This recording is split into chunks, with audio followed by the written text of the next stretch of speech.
So how does a totally chaotic, glass-shattering brawl in a back alley Latvian strip club ultimately connect to your digital health records?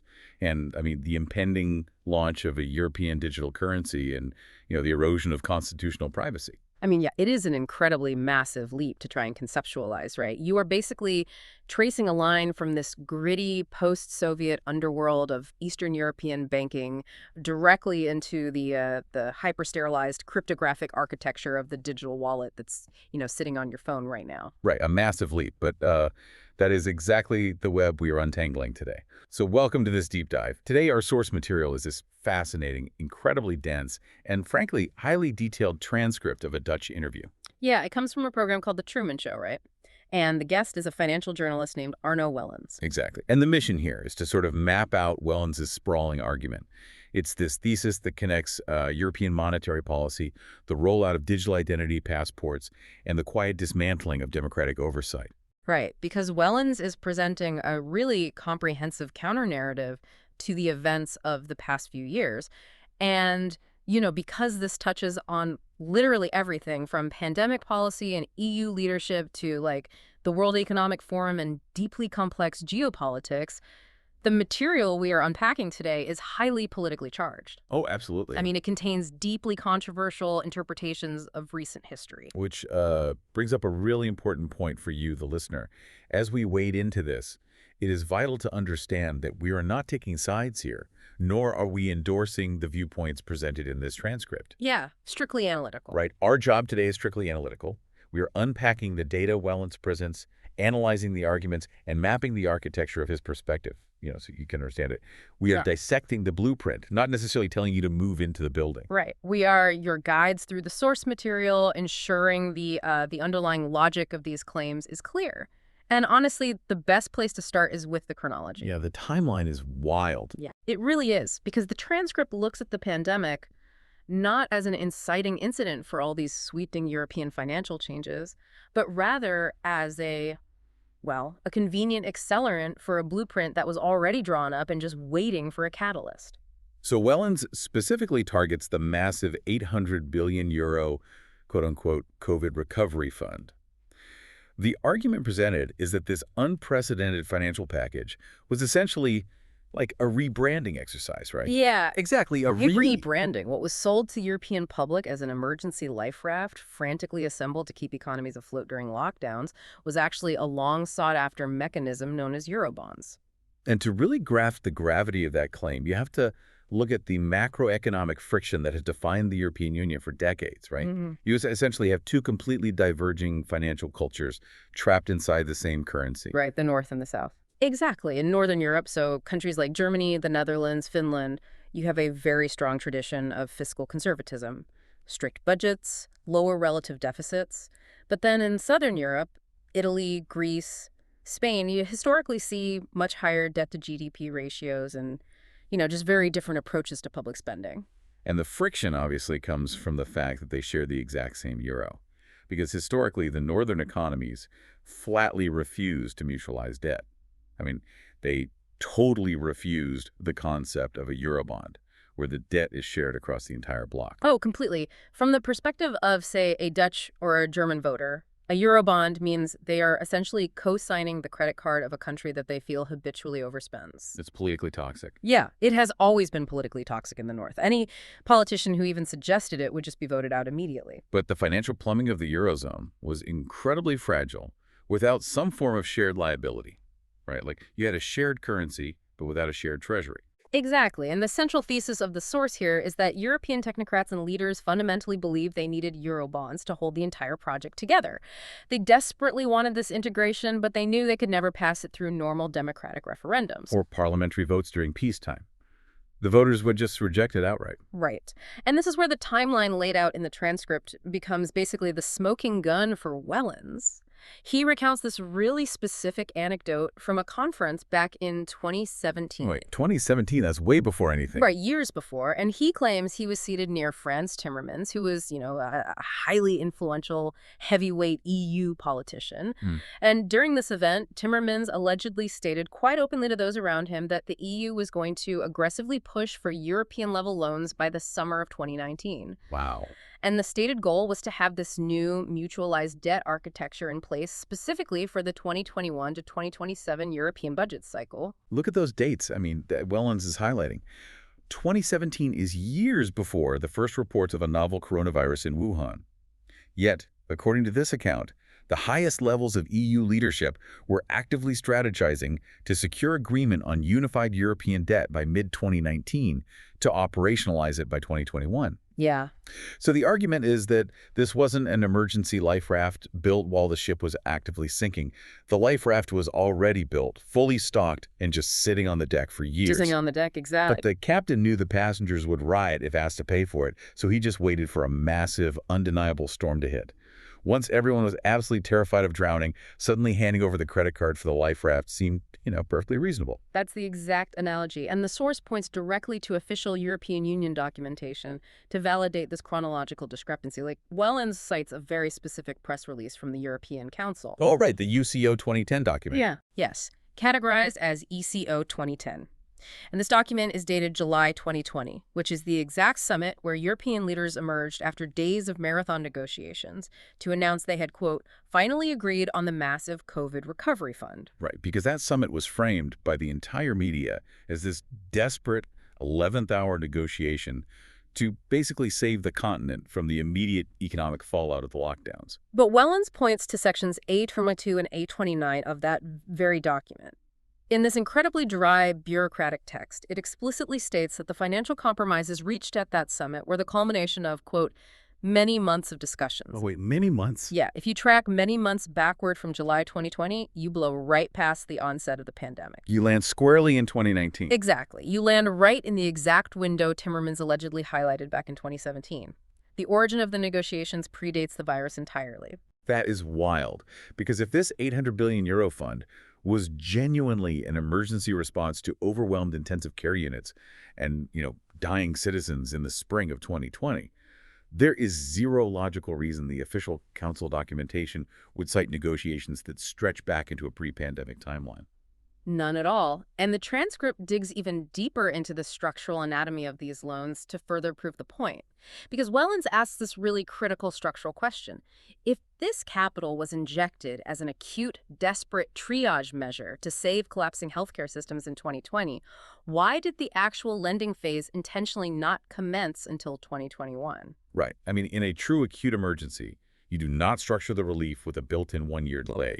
You don't call an ambulance and ask them to schedule the pickup for next fiscal year. Exactly, you just don't. And the repayment structure is equally detached from the concept of short-term crisis management. Because the transcript notes that the lending features this sprawling 30-year repayment plan that doesn't terminate until 2058. Yeah. You structure long-term, irreversible macroeconomic integration with a 30-year amortization schedule. You do not use a 3-decade horizon to, buy ventilators or fund temporary furlough schemes? No, of course not. So Wellens argues that the architecture of the fund perfectly matches the pre-planned, overarching 2021 to 2027 European budget cycle he heard discussed in 2017. It does not match the epidemiological curve of a respiratory virus. So the crisis was merely the vehicle used to bypass the democratic resistance of the Northern European voters who had, rejected Eurobonds for decades. That's his core thesis on the timeline, yes. Okay, let's follow the logical progression of the source's argument here. Because if the EU needed to issue common debt to structurally reinforce the Eurozone, and if they planned it years in advance, waiting for a crisis to override the public's veto, we're still left with a massive accounting problem. Oh, a huge one. Right. If these gargantuan financial liabilities are being built, and if the citizens of the financially conservative countries still vehemently oppose paying for other nations' debts, how are the books being cooked? How do you hide an 800 billion euro mutualized debt from the very taxpayers who are supposedly on the hook for it? Right. And this is the transition from the grand strategy of European politics to the really gritty mechanics of financial plumbing. And Wellens explains this macroeconomic sleight of hand through, honestly, one of the most unexpected anecdotes in the entire transcript. Yes, the strip club story. Yeah, he explains how the EU hides its debt by detailing a bookkeeping trick he uncovered through a money laundering scandal in Eastern Europe. This is where the story gets incredibly cinematic. So Wellens has recounted a weekend trip with some friends to Riga, Latvia. It's a classic boys' weekend that just completely goes off the rails. They end up in this sketchy subterranean Russian strip club.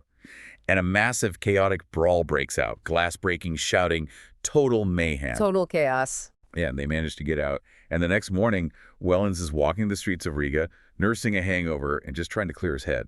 And as he's walking, his eye, as a financial journalist, catches something odd. He spots a local bank called Parex Banka, but it's the slogan on the window that literally stops him in his tracks. Right, because translated it reads, Latvia, a little closer than Switzerland. It is the most blatant financial dog whistle imaginable. It's essentially taking out a billboard saying, hey, are you a Russian oligarch, a smuggler, or an assassin with duffel bags full of illicit cash? We offer the exact same legendary banking secrecy as Geneva, but you don't have to fly as far, and we ask way fewer questions. Unbelievable. Yeah. And Parex Banka was notorious. It was deeply entangled with Russian illicit finance. But because the bank was horribly mismanaged, taking wild risks with this dark money, it eventually teetered on the brink of total collapse. Now, normally, a bank failing is bad. But a bank failing when it holds the life savings of the Russian mafia is catastrophic for the executives and the local economy. I mean, the executives would probably find themselves in the trunk of a car rather quickly. Exactly.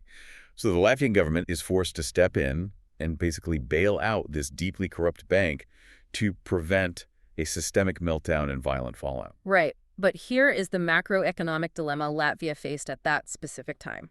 The Latvian government was desperately trying to meet the Maastricht criteria to join the Eurozone. Ah, right. The strict entry rules. Yes. To join the euro, a country must prove fiscal discipline. Specifically, their official national debt cannot exceed 60% of their GDP. If Latvia bails out Parex Banka, they have to take on massive liabilities. And if they put those liabilities on their official national ledger, their debt-to-GDP ratio explodes, and they are disqualified from adopting the euro. Exactly. So they need the money to save the bank, but they absolutely cannot let the debt show up on the government's official balance sheet. So how do you borrow a mountain of money invisibly? Right. You deploy a bodine, which is the Dutch term the source uses, translating to a rubber duck. In high-level finance, the rubber duck is a special purpose vehicle, or an SPV. Okay, an SPV. It is a shadowy, perfectly legal middleman entity created for one single specific financial transaction. The mechanics of this are crucial because the source claims this exact trick was scaled up to the entire European Union. So let's break down the rubber duck. Okay, so in a normal loan, you have two actors. You have the lender, say, the international bond market, and you have the borrower, the national government. The lender gives the government 1 billion euros. The government must immediately record a 1 billion euro debt on its national ledger. It is transparent. Everyone sees it. The debt-to-GDP ratio goes up. But the rubber duck adds a third actor to obscure the reality. The government sets up an SPV, a legally distinct shell company off to the side. The lender does not give the money to the government. The lender gives the money to the SPV. The SPV then funnels the money to the government, or the failing bank. And because of incredibly complex and frankly deceptive accounting rules, the government can record the transaction with the SPV not as taking on debt, but as an investment or an asset exchange. Wait, an investment. So the massive liability, the actual debt owed to the bond markets, is technically held by the middleman. The SPV holds the toxic waste. Yes. The government's primary headline balance sheet, the one reported to the public and to the EU monitors, remains pristine. They bailed out the mafia bank, they kept their official debt low, and they joined the euro. That is brilliant and terrifying. And Wellens argues that this exact financial obfuscation pioneered by desperate Latvian officials was elevated and institutionalized at the highest levels of the European Commission. He absolutely does. He claims the 800 billion euro COVID recovery fund and the subsequent mechanisms designed to funnel money to struggling southern European economies operate on this exact SPV logic. So if the European Commission wants to quietly transfer tens of billions of euros to stabilize the bond markets in Italy or France, They do not want the conservative Northern European voters to see a massive spike in mutualized European debt. Right, that would cause a revolt. So the EU borrows the money from the global markets. But instead of a direct loan, they lend it to a European-level rubber duck institution. That institution then disperses the funds. Exactly. By trapping the liabilities in these off-book alphabet soup middleman institutions, the headline national debt statistics of the contributing countries appear artificially suppressed. The transcript actually points to a specific example of this, right? Former Dutch finance minister Sigrid Kaag. Yes, she was publicly boasting that the Netherlands' national finances were bursting with health. Wellens argues this statement is a profound accounting fiction. The national ledger looks healthy only because the gargantuan shared liabilities are parked in SPVs operating entirely outside the view of the average citizen. But hold on, let's play this out in the real world. If I go to my local bank to apply for a mortgage, and I try to hide $50,000 in credit card debt by transferring it to a shell company in my cousin's name, the bank's underwriters are going to find it in about 10 minutes. No, instantly. Right. They look at the holistic risk. The global financial markets institutions like Goldman Sachs, BlackRock, sovereign wealth funds, they employ armies of forensic accountants. They know these European SPVs exist. They aren't fooled by the rubber duck. Doesn't that make this entire charade incredibly fragile? Oh, completely. The institutional investors see the architecture perfectly clearly. They are not fooled for a second. They look past the pristine headline statistics, they see the massive toxic debt sitting in the SPVs, and they calculate the true aggregate risk of the European project. And what happens then? Because they see higher risk than the official numbers admit, they demand higher interest rates on the bonds they purchase. They price the reality of the debt into the market, completely ignoring the political fiction. So if the brightest minds in global finance aren't being tricked by the rubber duck, who exactly is the target of this deception? The electorate, the average voter. Us. Yeah, the citizen who scans the morning headlines, reads that the national finances are bursting with health, and goes about their day, totally oblivious to the fact that their government has structurally tied their economic future to the weakest links in the continent. The rubber duck isn't designed to trick the bond market. It is a political tool designed to trick citizens into accepting macroeconomic integration they would otherwise violently reject. But that deception comes at a massive compounding cost. Because if the markets demand higher interest rates to compensate for the hidden SPV risk, the cost of servicing that astronomical debt skyrockets. Someone eventually has to pay the bill when those bonds mature and require refinancing at those higher rates. And that bill inevitably falls to the citizen. The source actually argues that the recent surge in proposals for sweeping European-level taxation, specifically things framed as climate border taxes, carbon emission levies, or new energy taxes, are not actually driven by environmental altruism. No, he says they are desperate structural revenue generation mechanisms. The European Union needs vast new streams of direct taxation to service the crushing interest payments on the hidden debt accumulated through these off-book SPVs. The environmental framing is just another layer of marketing to make the taxation palatable. Man, it is an incredibly bleak assessment of the financial bedrock of the continent. But historically, when national debt becomes mathematically unsustainable and the interest payments threaten to trigger a sovereign default, the central banks are forced to step onto the battlefield, right? They have no choice. They have to deploy radical tools to keep the economy from imploding. And according to the transcript, this impending crisis is the true catalyst for the most fundamental change to the money in your wallet in a century. Right. So we are shifting now from the macro plumbing of international debt issuance to the micro plumbing of your personal daily finances. Because the source claims that the aggressive, coordinated push for a central bank digital currency, or CBDC specifically, the digital euro, has very little to do with innovation beating Bitcoin or like consumer convenience. So what's the real reason? The real unspoken imperative is to grant central banks a radical, unprecedented mechanism of control. The ability to seamlessly enforce negative interest rates during the next systemic financial crash. Okay, let's dissect the mechanics of negative interest rates.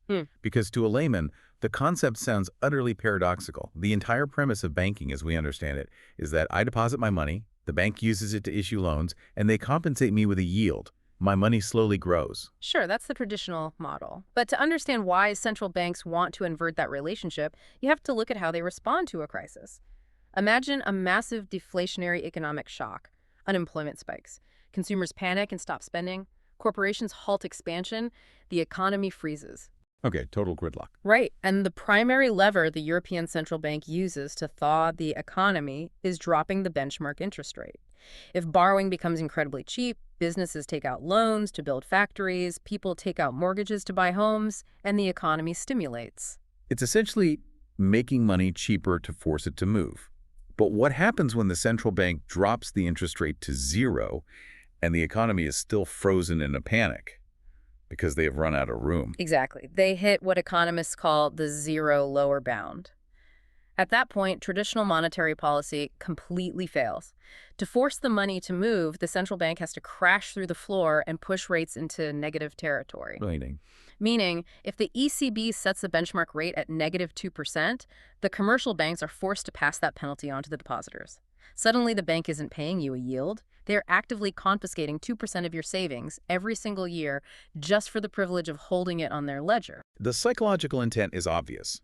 If you log into your banking app and see your savings actively evaporating, you aren't going to leave the money there. You are going to pull it out and spend it, invest it, buy a car, remodel your kitchen, basically anything to avoid the penalty. It forces liquidity back into the market. That's the theory, yes. But here is the fatal flaw in that theory. If my bank threatens to confiscate my savings, I am not going to buy a new car. I am going to drive to the nearest ATM, withdraw my entire life savings in physical 50-euro notes, and stuff them under my mattress or in a home safe. Because a 0% return under the mattress is mathematically superior to a -2% return in a digital bank account. Exactly. And this dynamic is the nightmare scenario for central bankers. It is a failure of what they call monetary policy transmission. For the central bank's policies to actually dictate economic reality, the policy must transmit flawlessly through the commercial banks down to the consumer. But physical cash acts as an indestructible circuit breaker. Exactly. Physical cash creates a hard floor. As long as citizens have the absolute right and the technological ability to pull their wealth out of the digital banking system and hold it in untraceable physical bearer instruments, deep negative interest rates are just impossible to enforce. Because the moment rates go negative, you trigger catastrophic bank runs as everyone rushes to ATMs to secure their wealth. Right, the banking system would collapse overnight. Therefore, the source argues, to make negative interest rates a viable, enforceable weapon in the next crisis, physical cash must be systematically phased out. The escape hatch must be welded shut.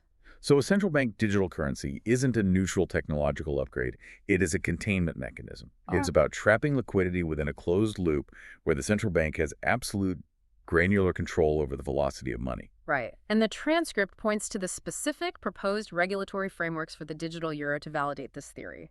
The source highlights a heavily discussed proposal to implement a holding limit on the CBDC, specifically capping it at 3,000 euros per citizen. Wait, let's make sure we understand the implications of that. The central bank is going to issue a digital currency, but they are legally mandating a hard ceiling on how much of it I am allowed to possess at any given time. Yes. The proposed architecture works exactly like this.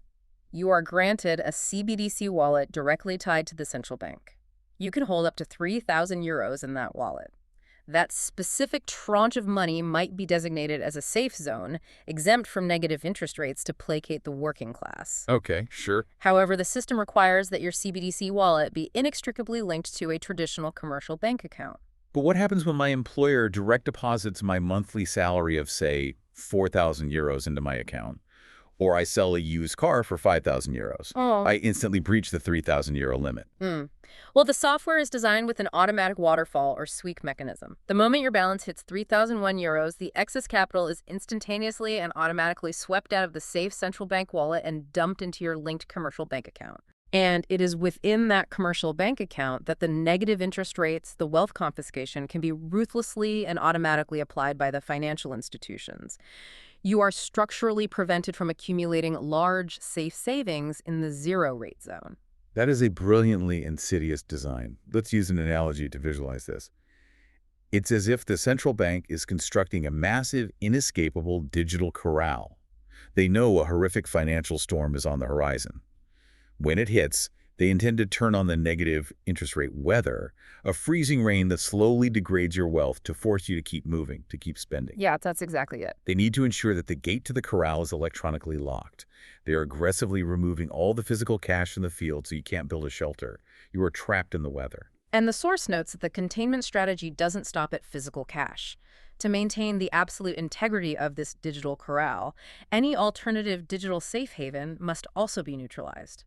Decentralized stablecoins, algorithmic cryptocurrencies, or privately issued digital bearer assets that could offer a zero-interest refuge outside the central bank's purview must be heavily regulated out of existence or outright banned. The state must maintain an absolute monopoly on the storage of value. Precisely. But the implementation of this system creates a staggering logistical and privacy hurdle. I mean, a programmable digital currency with sweeping waterfall mechanics and hard individual limits cannot function on an anonymous ledger.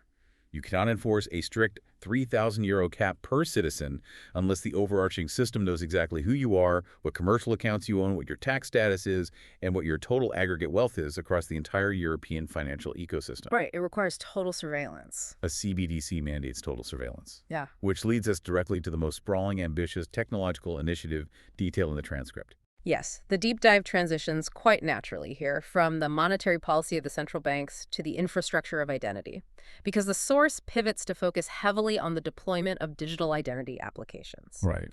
Specifically, Wellens dissects the NL Wallet, a comprehensive digital identity app slated for official release in the Netherlands in the third quarter of 2026, and the broader continent-wide initiative known as the European Health Data Space. And the transcript makes a highly controversial retrospective claim here about the pandemic. It argues that the COVID QR codes, the digital passes we all had to download to board a flight, enter a restaurant, or go to a concert, were never actually intended to be temporary public health measures. Right. Wellens views them as a massive continental beta test, like a forced proof of concept for a permanent, unified digital infrastructure designed to link your government-issued ID, your highly sensitive medical records, your banking data, and your real-time mobility data. Because prior to 2020, the bureaucratic and technological friction preventing the unification of all these databases was just immense. Trying to seamlessly link a municipal citizen registry with a decentralized national health service, a tax authority, and private commercial banks was viewed as a total logistical nightmare. Not to mention politically toxic due to privacy concerns. Exactly. So the source argues the pandemic provided the ultimate, undeniable justification to bulldoze those privacy barriers and build the data bridges under the guise of emergency public health. The crisis forced the adoption. Everyone downloaded the app because they wanted to go to a bar or take a vacation. The bridges were built rapidly. And now that the pandemic is over, the bridges haven't been dismantled. The infrastructure has simply been repurposed. Yeah, but the most crucial part of Wellens' analysis isn't the how, it is the why. Like, why is there such a relentless, coordinated push from both state and corporate actors to unify digital identity? The standard public relations answer is always government efficiency. Right, they sell it as a utopian reduction of bureaucratic friction. Yeah. You'll never have to fill out a paper form at the municipality again. You can renew your driver's license with a thumbprint. But the source argues the true motive is vastly more lucrative. It is about the ultimate frictionless commodification of human behavioral data. And to prove this, Wellens points away from the European Parliament and directs attention to Klaus Schwab and the World Economic Forum. The WEF is obviously a massive target for various theories, but the transcript actually cites a very specific piece of documentary evidence here. It does. Wellens cites a 20-page white paper produced directly by the WEF titled Digital Identity, Reimagining the Strategic Imperative. It is a document intended for corporate partners, not the general public. And the language in it is incredibly revealing. How so? It does not frame digital identity primarily as a tool for civic enfranchisement or public health. It frames it as the technological solution to a catastrophic commercial bottleneck. The document spends significant time analyzing what it calls the $4,000 billion shopping cart problem. Wait, $4,000 billion? Yeah. $4 trillion a year? Yes. That is a number so large it loses meaning. Yeah. Where is this massive pool of lost capital originating? It originates from the microscopic friction inherent in the modern internet's impulse buy mechanism. Let's walk through the user experience. Imagine you are doom scrolling on Instagram late at night. The algorithm, which has been trained on thousands of data points regarding your browsing history, location, and demographic profile, serves you a hyper-targeted ad. Right, let's say it's for a high-end carbon fiber fishing rod. Sure, the targeting is perfect. You love fishing, you have disposable income, you click the ad, the item goes into your digital shopping cart. The marketing algorithm did its job perfectly, but the transaction isn't complete yet. Exactly. To actually finalize the purchase, you hit a wall of friction. You have to navigate away from the social media feed. You might have to manually enter a shipping address. You have to open a separate banking app, authenticate yourself with a password or facial recognition, authorize the specific payment amount, wait for the network to confirm, and then switch back to the original app. I mean, it feels fast to us, but in the realm of high-frequency consumer psychology, it's an eternity. The WEF document calculates that this entire authentication and payment process takes, on average, roughly 7 seconds. And in the world of e-commerce, those 7 seconds are fatal. Wow, really? Yeah. During that brief window of friction, the dopamine hit of the targeted ad begins to fade. The user experiences a moment of rational clarity. They realize they already own 3 fishing rods, their rent is due next week, and they abandon the digital cart. The document estimates that 70% of all online shopping carts are abandoned during this authentication phase. That attrition represents $4 trillion in lost global revenue every single year. Exactly. So if you are Meta or Amazon or a massive global conglomerate, those 7 seconds of friction are the ultimate enemy of your quarterly earnings. Okay, so now envision the architecture of the proposed future. Imagine a unified ecosystem where your social media application, your biometric data, your verified government identity, and your CBDC wallet are flawlessly integrated into one digital passport. Right. You are scrolling, you see the fishing rod, you simply double tap the screen, the biometric sensor in the screen verifies your identity instantly against the state database. The smart contract instantly checks your CBDC limit and deducts the funds. Your verified shipping address is automatically pinged to the logistics center. The item ships. The entire process takes less than a second. Friction is entirely eradicated. The psychological window for second thoughts is permanently closed. The source argues that unlocking those $4 trillion in abandoned revenue for the corporate partners of the WEF is the primary overarching financial incentive driving the global push for unified digital passports. It is an infrastructure designed to seamlessly convert the citizen into a perfectly transparent, totally frictionless consumer entity. Honestly, I have to push back on the logistics of this, though. The theory sounds plausible from a corporate boardroom perspective, but we are talking about Europe. The European Union has positioned itself as the global fortress of data privacy. They spent years drafting and implementing the GDPR. They routinely fine American tech companies billions of euros for privacy violations. Oh, that's the public image. Right, but the transcript mentions American data analytics giants like Palantir and European cloud integrations like Project Gaia X. How could these tech companies or marketing conglomerates possibly access this deeply integrated unified data pool without triggering massive constitutional privacy lawsuits? I mean, the legal firewalls in Europe are supposedly impenetrable. The source actually anticipates that exact skepticism. And this leads us to what is arguably the most alarming and ethically fraught analysis in the entire transcript. Wellens argues that the firewalls are not impenetrable. They are intentionally being designed with structural backdoors. Furthermore, the fundamental constitutional laws that protect citizens are being quietly, surgically rewritten under the cover of perpetual crises. So we are moving from the commercial exploitation of data to the actual legal frameworks that permit state control. And the core claim Wellens makes here is deeply unsettling. He argues that the state utilizes rolling emergency panics, whether it is a novel respiratory virus, an escalating war on the eastern border, or an impending energy crisis to bypass parliamentary debate and override constitutional protections against algorithmic discrimination and mass data harvesting. To illustrate the mindset of the political class regarding these technologies, the source highlights a very specific, chilling diplomatic event. He points to an official visit by a delegation of French senators, specifically naming Senator Véronique Guillotin, who traveled to China during the height of the pandemic to observe their containment strategies. According to the transcript, these senators returned to Europe and publicly lauded the Chinese response to COVID-19. They praised the absolute efficiency with which the Chinese state was seemingly able to suppress viral transmission through extreme lockdown measures. But Wellens points out a massive, horrifying omission in their public praise. The source notes that the technological infrastructure China deployed to enforce its brutal hermetic COVID quarantines was not designed for healthcare at all. It was essentially the exact same digital tracking architecture, specifically the mandatory use of electronic ankle monitors and geographic geofencing apps that the Chinese Communist Party had deployed just months prior to violently suppress pro-democracy student protests in Hong Kong. Right. The infrastructure of political suppression was instantly rebranded as the infrastructure of public health. And the European senators praised the efficiency of the control grid while entirely ignoring its role in crushing fundamental human rights. But the transcript alleges it goes much further than merely admiring authoritarian efficiency from afar. It's about actively importing the underlying logic into European governance.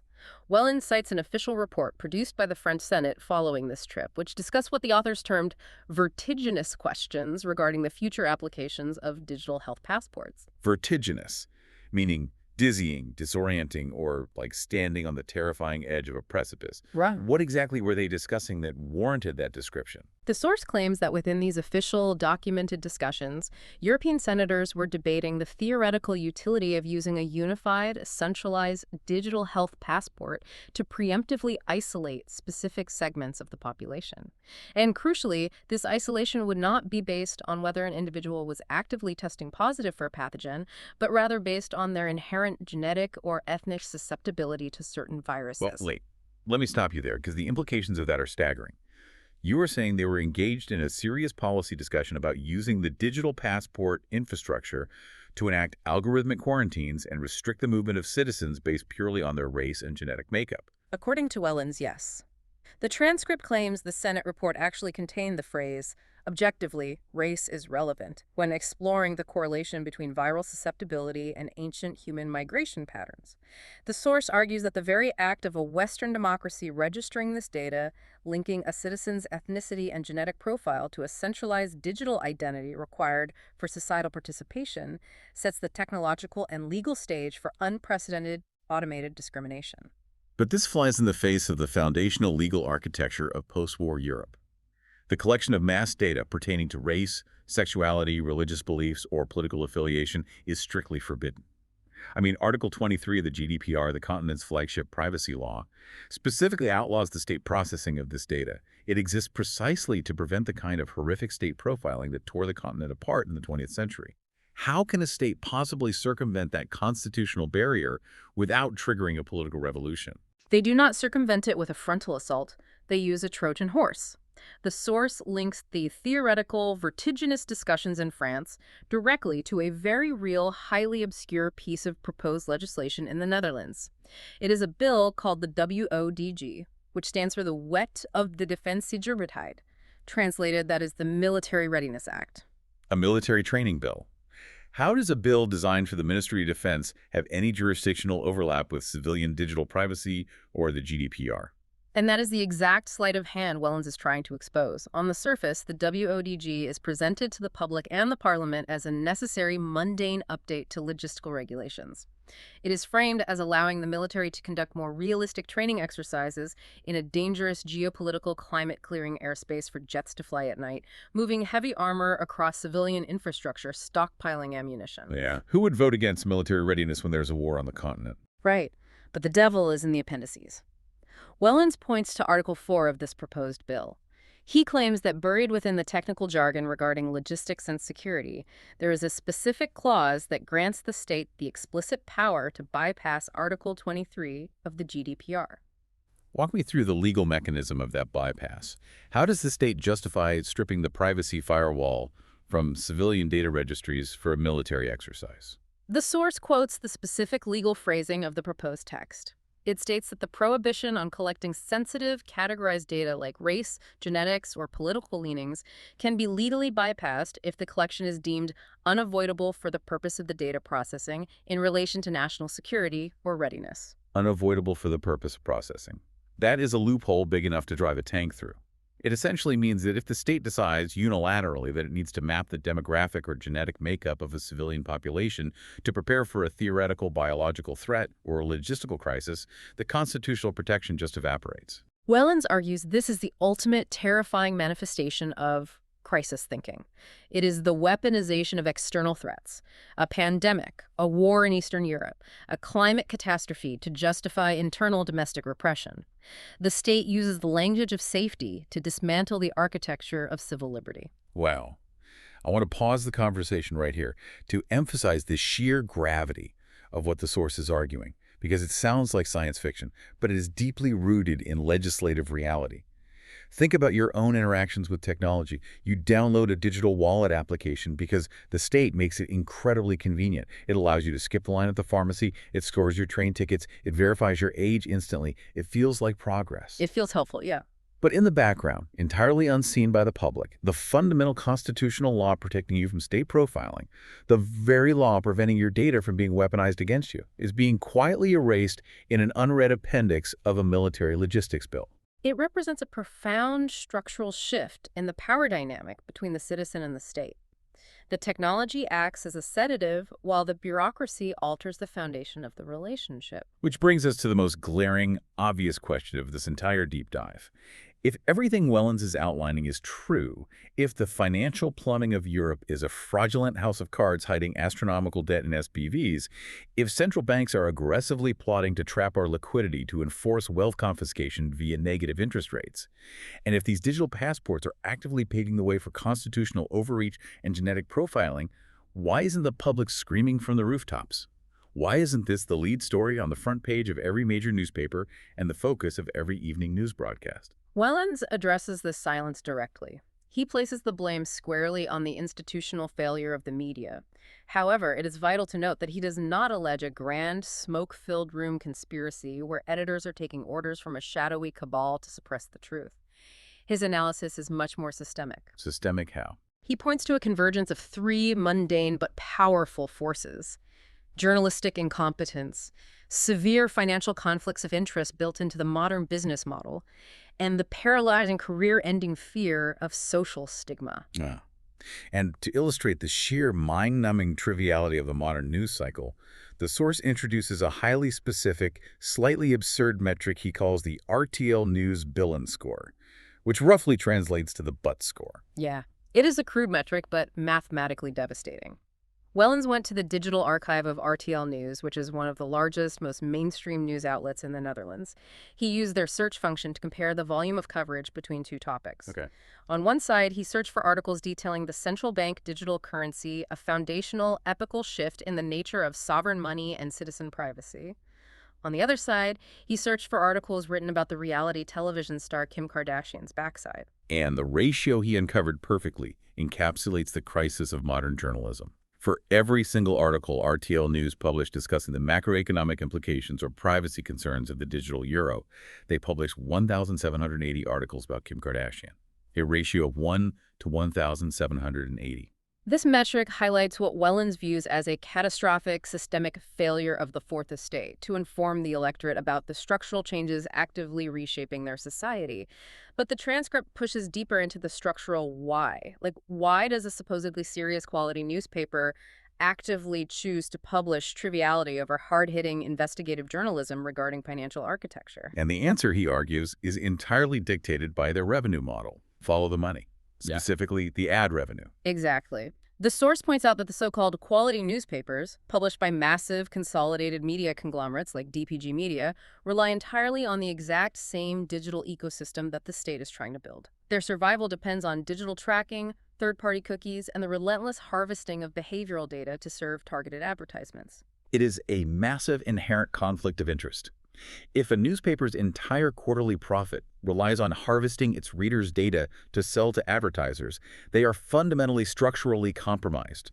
They cannot objectively critique, investigate, or condemn a unified digital identity system, which is essentially the ultimate state-backed tracking cookie, when they are actively participating in and profiting from the prototype of that exact same surveillance economy. The editors are slaves to the analytics dashboard. They look at the real-time metrics. They see that a sensationalist article about a celebrity generates tens of thousands of clicks, which instantly translates to programmatic advertising dollars. Right.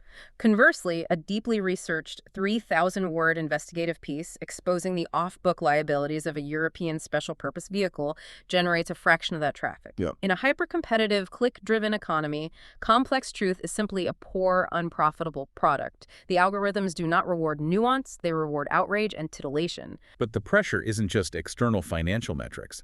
There is an intense internal sociological pressure within the newsrooms themselves. The transcript details how a culture of self-censorship takes hold among journalists. The source claims that the modern newsroom operates on strict social conformity. If a young, ambitious journalist suggests dedicating a month to objectively investigating the policy influence of the World Economic Forum, or proposes digging into the cryptographic back-end architecture of the CBDC wallet, they do not just face pushback from editors worried about budgets. They face immediate, vicious social backlash from their peers. They are instantly ostracized. The transcript mentions the specific Dutch slang used.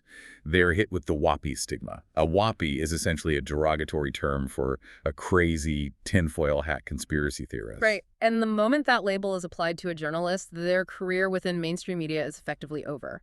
No one will collaborate with them, their sources dry up, and they are marginalized. To survive socially and professionally within the newsroom, journalists quickly learn to self-censor. They instinctively stick to the safe, politically correct, superficial narratives. Digging deeper into the actual power structures of finance and technology is viewed as career suicide. Exactly. I want to address you directly for a moment. If you are listening to this and you've ever felt a deep sense of cognitive dissonance, if you've ever looked at the news and felt like it is just a shallow, deafening stream of manufactured distractions and celebrity gossip, while you can sense the real world, the structural foundation of your finances and your privacy, shifting violently into your feet. Yeah. This transcript argues that your intuition is entirely correct. Yeah. And it is not some grand conspiracy. It is driven purely by the mundane, brutal economics of clicks and the suffocating social conformity of modern journalism. Yeah. You are being fed a diet of triviality while the architecture of control is built around you. It is a profoundly bleak assessment of our information ecosystem. But it's important to note that the source does not end the interview on a note of pure nihilism or despair. Wellens actually outlines a very specific, pragmatic strategy for resistance. Yes, the final section of our analysis, bespoke rebellion. Because honestly, the natural human reaction to absorbing all this information is the urge to panic. Throw your smartphone into a river and move to an off-grid cabin in the woods. Which he explicitly advises against. Right. He strongly, unequivocally condemns any form of violent protest, rioting, or physical disruption. He argues that abandoning a democratic system that took centuries of blood and intellectual struggle to build is a historic mistake. Violence only justifies further state crackdowns. Instead, he advocates for what he terms civilized civil disobedience. And the primary vector for this disobedience is not holding a protest sign. It is the quiet, intentional adoption of technological alternatives. We spent a lot of time discussing the massive centralized architecture of the European digital passport and the CBDC. What exactly is the technological counter to that Leviathan? The source highlights a fascinating, rapidly growing open source protocol called Nostr. Nostr stands for Notes and Other Stuff Transmitted by Relays. It is a fundamentally different vision for the architecture of the internet. The transcript mentions that Edward Snowden is a massive proponent of this, right? Yes, Snowden and many other privacy advocates champion it because it solves the centralization problem. To understand Nostr, look at how the internet works right now. When you post on Twitter or Facebook, or when your medical data is uploaded to a state health portal, your data lives on a centralized server owned by a corporation or a government. Right. They hold the keys, they can analyze the data, sell it, censor it, or lock you out of it entirely. You don't own your digital life. You basically rent space on their hard drives under their terms and conditions. Nostr completely inverts that model. On Nostr, there are no centralized servers and there are no corporate accounts. Instead, you generate a pair of cryptographic keys, a public key, which acts as your username, and a private key, which is your ultimate password that never leaves your device. You hold your data locally, encrypted by a private key. You then broadcast that data out to a decentralized network of independent servers called relays. Walk me through a real-world application of this. How does Nostr combat the overreach of something like the European health data space? Let's use the medical imaging example. Under the proposed centralized EU model, if you get an MRI scan, that highly sensitive file is uploaded to a central government server. It sits there, potentially accessible to various state agencies, researchers, or corporate partners, depending on how the privacy laws shift in the future. So you have zero granular control over who looks at your internal organs. Exactly. But under a Nostra-based architecture, the paradigm is entirely different. You receive the MRI file, you encrypt it using your private key. The file belongs exclusively to you. Now, let's say you want a second opinion from a brilliant specialist located in India. You do not need a government portal to facilitate or approve the transfer. You simply use the doctor's public key to securely encrypt a message containing the file, ensuring only that specific doctor can open it. You transmit it across the decentralized relays. You have completely bypassed the state-run centralized database. It is an architecture built on absolute cryptographic individual sovereignty. So the rebellion isn't about smashing the state system. It's about ignoring it. It's about quietly building a vastly superior, secure, parallel system and migrating your digital life to it. But that solves the technological problem. What about the social problem? How do you actually talk to your friends and family about Eurobonds, SPVs, and digital identity without sounding like you've completely lost touch with reality? Because as we discussed, the media has successfully weaponized the WAPI stigma. People are conditioned to shut down when they hear these topics. The source offers a highly pragmatic, almost psychological strategy for this, which he calls the 3-minute rule. He acknowledges a hard truth. Trying to force-feed a massive, complex, hour-long lecture about the macroeconomic plumbing of the European Union to your family over Thanksgiving dinner is totally counterproductive. It overwhelms them, triggers their defensive instincts, and ultimately alienates them. No one wants to be cornered near the mashed potatoes and lectured about the zero lower bound of central banking. Exactly. The human brain cannot process that much paradigm-shifting information at once. So his advice is to utilize strategic restraint. You bring up these complex truths calmly in casual conversation. You plant one specific, highly verifiable seed of information. Like what? For example, you might casually mention the chronological impossibility of the COVID Recovery Fund documents from 2020, citing negotiations in 2019. Or you point out the specific language in the digital euro proposal regarding holding limits. You speak clearly and calmly for exactly 3 minutes. And then, before the tension rises, you immediately, deliberately switch the topic back to something entirely normal and mundane, like the weekend football match or the weather.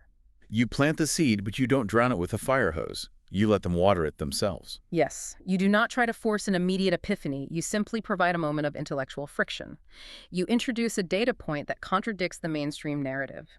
Over time, as they encounter the realities of these policies in their own lives, as they see the new taxes, or notice the rollout of the digital ID those seeds you planted begin to take root, they will come back to you and ask questions when they are ready. It's an incredibly patient, disciplined approach to awakening people. To summarize the ultimate message of the source material, democracy isn't a static monument that you inherit and just look at. It is a messy, continuous process that is hard-won over centuries of struggle. You don't abandon the ship just because the current financial plumbing is deeply corrupt or because technocratic bureaucrats are overreaching in the dark. You employ civilized civil disobedience, you educate yourself on cryptographic alternatives, and you dedicate yourself to fixing the plumbing. It is a profound call for an informed, resilient, and technologically literate citizenship in the face of overwhelming institutional and technological centralization. We have covered a truly massive amount of ground today. We started by tracing a chaotic brawl in a Latvian strip club to the discovery of the rubber duck accounting tricks the SPVs used to deliberately hide astronomical European debt from the very taxpayers funding it. We explored the deeply unsettling mechanics of negative interest rates and how central banks view the digital euro not as an innovation, but as a digital corral to trap your cash and eliminate the physical escape hatch. We unpacked the relentless push for a unified digital identity, revealing how it is driven not by bureaucratic efficiency, but by the World Economic Forum's desire to solve the $4 trillion shopping cart problem by transforming the citizen into a perfectly frictionless consumer. And we examined the dark authoritarian implications of that data harvesting, looking at French senators praising Chinese control grids and the quiet legislative sleight of hand in the Dutch Military Readiness Act intended to vaporize constitutional protections against genetic profiling. And finally, we discuss the complicity of a media apparatus paralyzed by a reliance on advertising data and a terror of social stigma, keeping the public hypnotized by celebrity culture while the architecture of their future is built without their consent. It is a heavy, dense, and challenging framework to process. But as we wrap up, I want to leave you with a final provocative thought to mull over on your own time. The source material we unpack today paints a vivid, meticulous picture of a rapidly approaching world where your data, your consumer habits, your medical history, your physical movements, your very identity is the ultimate, supreme currency. The system is designed to perfectly map your existence into a digital profile.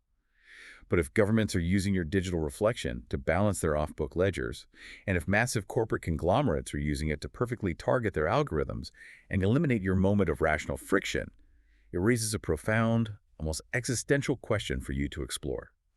If you don't hold the cryptographic keys to your own data, if you surrender control of the digital version of yourself to the state and the corporation who is the real you. Is the real you the physical person walking down the street, or is the real you the digital twin that the system actually interacts with, regulates, and profits from? Something to seriously think about the very next time your phone prompts you to blindly click accept terms and conditions. Thank you so much for taking this incredible deep dive with us today. We'll catch you on the next one.